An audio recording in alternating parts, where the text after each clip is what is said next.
Welcome back to the latest episode of Disguised Thoughts. Always appreciate swinging by the channel, taking that time to check out my latest review.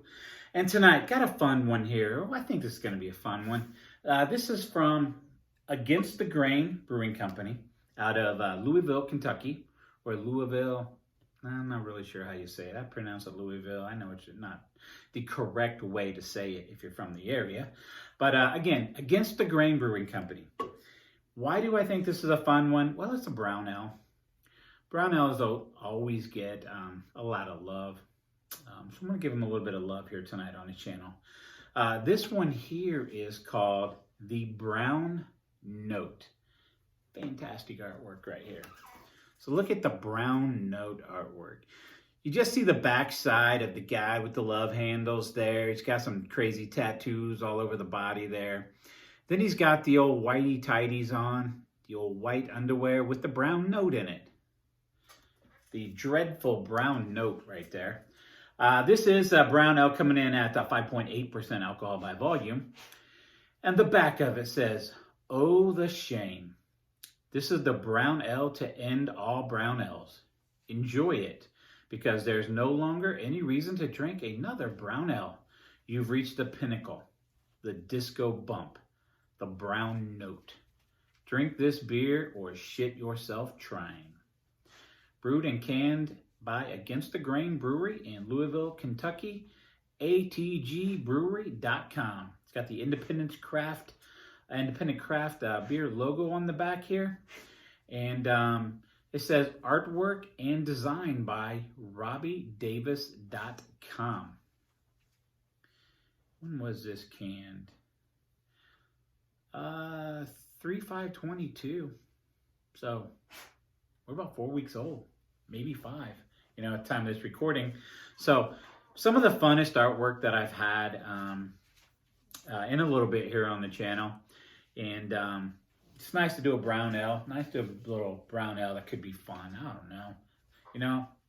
I don't take it too serious just looking at this. I think I did pay $3.60 for this can here. Just picked up a single can of it, so not a bad price or anything like that. It's a brown ale.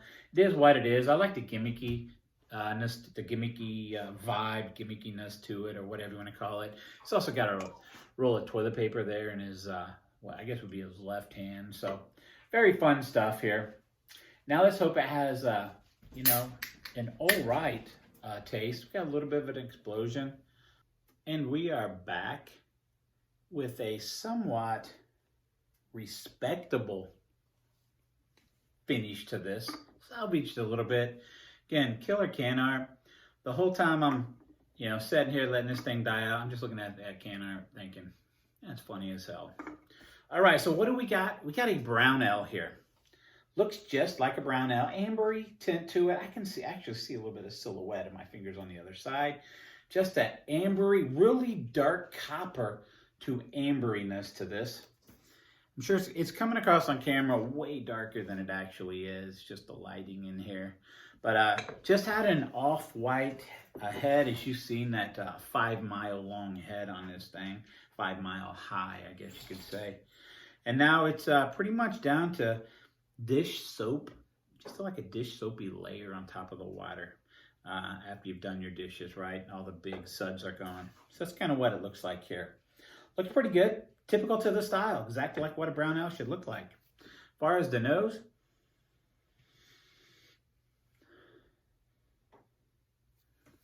you get that earthiness to it, that dirty, grassy earthiness to it.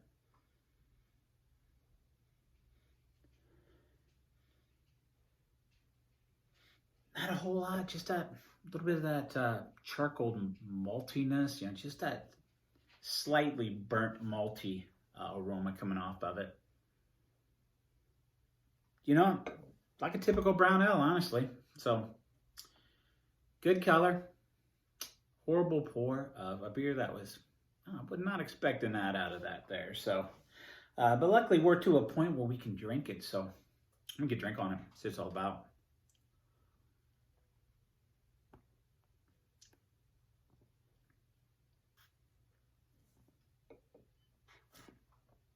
So let's see here, 5.8%.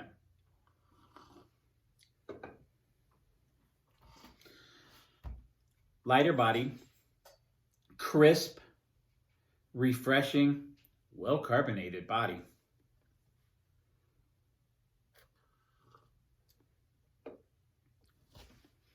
So that carbonated mouthfeel just dances, tingly, prickliness on the tongue there.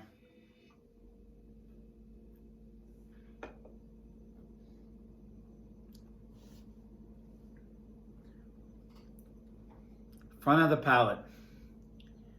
Get a little bit of just that earthiness, right?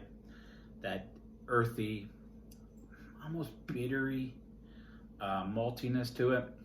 As it flows to the back though, actually on the back end, I get this nice, almost coffee-like finish to it.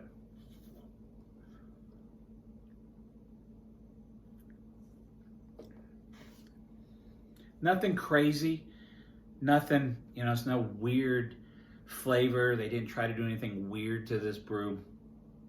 It's just kind of a, I don't want to say a boring brown ale, but just kind of a brown ale. It's just kind of a brown ale is what it is. Nothing in it to doctor it up, make it any better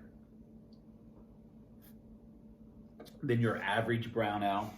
So if you're a brown ale lover, I guess there's a portion of the population that probably loves brown ales.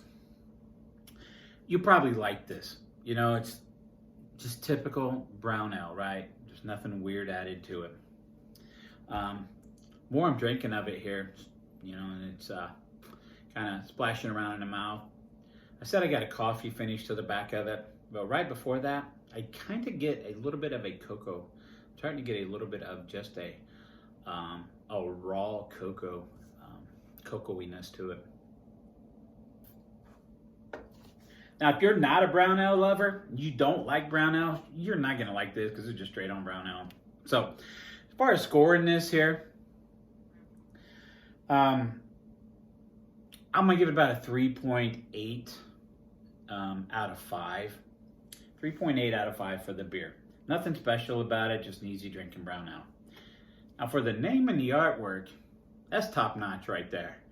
The name, the artwork, the can itself it's funny. It's gonna be funny sitting here in the bar.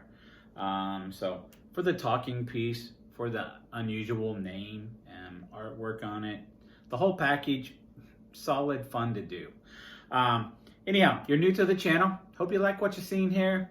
Sorry about the massive, 10-mile head that produced on this thing.